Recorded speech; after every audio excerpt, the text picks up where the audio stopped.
বেশ কয়েকদিন আগেই বাংলাদেশের নতুন সরকার বলছিল যে ভারতকে আমরা ইলিশ মাছ রপ্তানি করব না, ভারতকে ইলিশ মাছ পাঠাবো না। আমাদের দেশের ইলিশ মাছ আমাদের দেশের জনগণ খেতে পায় না, আমাদের দেশের সাধারণ মানুষ পায় না, আর সেই ইলিশ মাছ ভারতে চলে যাবে, ভারতের দাদারা ভারতের বাবুরা খাবে। এগুলো আমরা আর মেনে নেব না। এগুলো শেখ হাসিনার আমলে হয়েছে, আওয়ামী লীগের আমলে হয়েছে।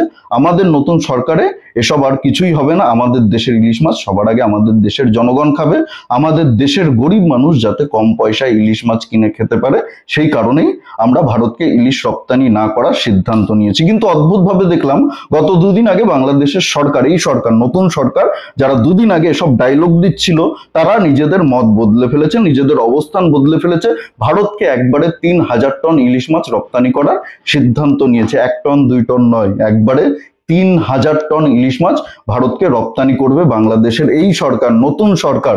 এখন প্রশ্ন হচ্ছে কেন বাংলাদেশের সরকার নিজেদের মত বদলে ফেললো, নিজেদের সিদ্ধান্ত বদলে ফেললো? আসলে বিষয়টা হচ্ছে ঠেলার নাম বাবাজি, ঠেলাই পড়লে বিড়াল গাছে ওঠে, গাছে উঠতে বাধ্য হয়। বাংলাদেশ বর্তমানে ঠেলাই পড়েছে।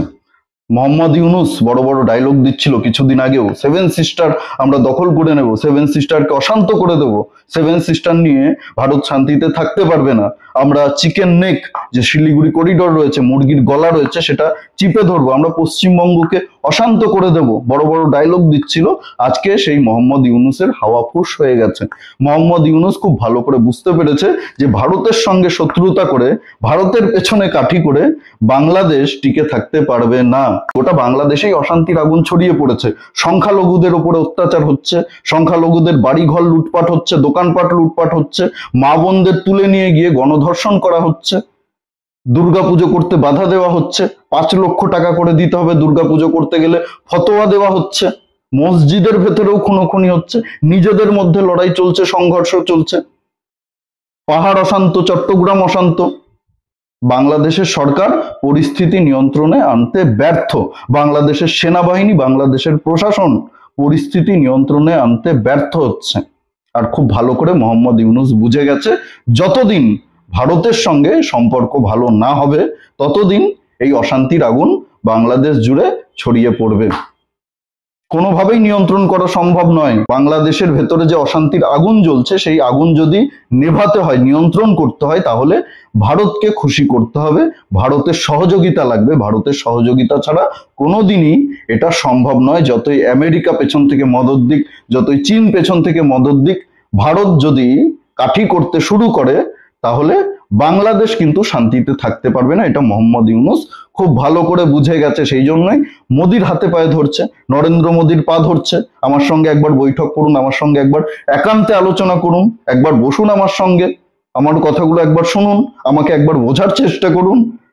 ইলিশ মাছ পাঠাচ্ছি, দরকার হলে আমি একবারে 3,000 টন ইলিশ মাছ পাঠাচ্ছি, তাও আমার কথা শুনুন। নরেন্দ্র মোদী কিন্তু মোহাম্মদ ইউনুসের সঙ্গে আলোচনায় বসবে না। যতই তেল মারুন, যতই হাতে পায়ে ধরুন, যতই ইলিশ মাছ পাঠান, ইলিশ মাছের কোনো প্রয়োজন আমাদের নেই। আমাদের গোটা দেশের মানুষ কিন্তু মাছ খায় না। ভারতবর্ষে মোট 28টা রাজ্য রয়েছে, পশ্চিমবঙ্গ, আসাম, ত্রিপুরা, যেসব রাজ্যে বাঙালি রয়েছে, সেসব রাজ্যেই মাছের চাহিদা রয়েছে, ইলিশ মাছের চাহিদা রয়েছে। তাছাড়া গোটা ভারতবর্ষের মানুষ কিন্তু সেভাবে মাছ খায় না, ওই বছরে 1-8বার খায় শখের বশে। মাছের চাহিদা সেভাবে নেই গোটা ভারতবর্ষে। আর আমাদের রাজ্যের জন্য ইলিশ মাছ কিন্তু আমাদের রাজ্যের জেলেরাই যোগান দিতে পারে। বঙ্গোপসাগরে যথেষ্ট ইলিশ মাছ পাওয়া যায়, আমাদের গঙ্গাতে যথেষ্ট ইলিশ মাছ পাওয়া যায়, দীঘা থেকে যথেষ্ট ইলিশ মাছ আসে, বকখালি থেকে যথেষ্ট ইলিশ মাছ আসে, আমাদের রাজ্যের চাহিদা পূরণ হয়ে যায়। বাংলাদেশের ইলিশের আমাদের কোনো প্রয়োজন নেই। নরেন্দ্র মোদীর সঙ্গে আলোচনায় যদি বসতে হয়, ভারতের সঙ্গে যদি আলোচনায় বসতে হয়, তাহলে সবার আগে সংখ্যালঘুদের নিরাপত্তা নিশ্চিত করুন। আপনাদের দেশে হিন্দুরা নির্যাতিত হচ্ছে, হিন্দুদের বাড়ি ঘর জ্বালিয়ে দেওয়া হচ্ছে, মা বোনদেরকে গণধর্ষণ করা হচ্ছে, খুন করা হচ্ছে, পিটিয়ে মেরে ফেলা হচ্ছে। এগুলো বন্ধ করুন। হিন্দুদেরকে নিরাপত্তা দিন, তারা যাতে মাথা উঁচু করে বাঁচতে পারে সেই ব্যবস্থা করুন। যারা এসব কার্যকলাপ করছে তাদেরকে শাস্তি দিন। সেনাবাহিনীকে বলুন হিন্দুদের নিরাপত্তা নিশ্চিত করতে। তাহলেই নরেন্দ্র মোদী আপনাদের সঙ্গে আলোচনা করবে, আপনাদের সরকারের সঙ্গে, আপনাদের সরকারের প্রধান উপদেষ্টার সঙ্গে বসবে। ইলিশ মাছ পাঠিয়ে আমাদেরকে খুশি করতে পারবেন না। আমাদের ইলিশ মাছের দরকার নেই। আপনাদের ইলিশ মাছ আপনারা খান, আপনাদের দেশের জনগণকে খাওয়ান। আপনাদের ইলিশ মাছ আমাদের কোনো প্রয়োজন নেই, আপনাদের ইলিশ মাছ না খেলে আমরা মরে যাব না।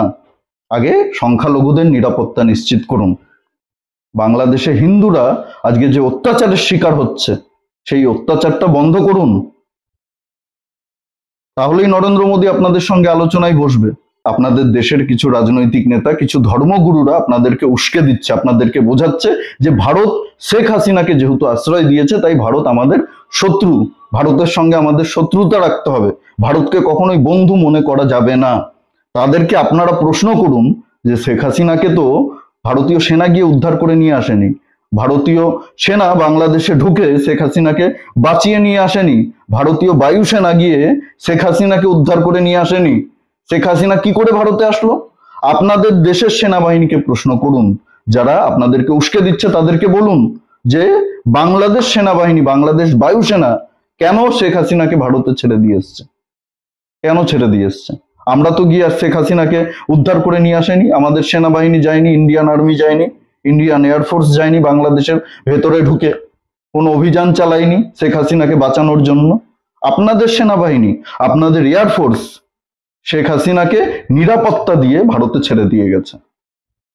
তাই ভারতকে শত্রু মনে না করে যারা আপনাদেরকে উস্কে দিচ্ছে তারাই আসলে আপনাদের শত্রু, তাদেরকে শত্রু মনে করুন, তাদের বিরুদ্ধে কথা বলুন। ভারতের সঙ্গে শত্রুতা করে আপনারা কিছুই করতে পারবেন না, কিচ্ছু করতে পারবেন না, নিজেদের ক্ষতি ছাড়া।